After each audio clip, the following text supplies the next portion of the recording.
आता ते फेरफारमध्ये तर फक्त ते वाचता वाचताच माझी दिशाभूल होते.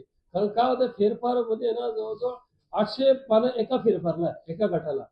त्याच्याकडून त्याच्यात, त्याच्याकडून त्याच्यात, त्याच्याकडून त्याच्यात, त्याच्याकडून क्लिअर काहीच दिसत नाही.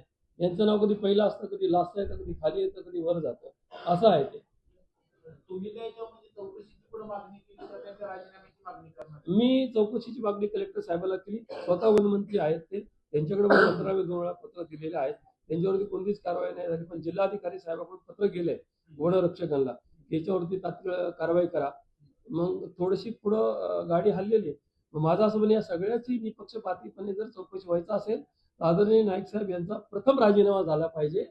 तरच ही चौकशी होऊ शकते. अन्यथा ती चौकशी होऊ शकत नाही.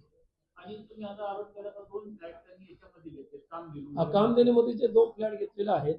त्याच्यामध्ये फक्त आरटीजीएस लिहिलेलं आहे.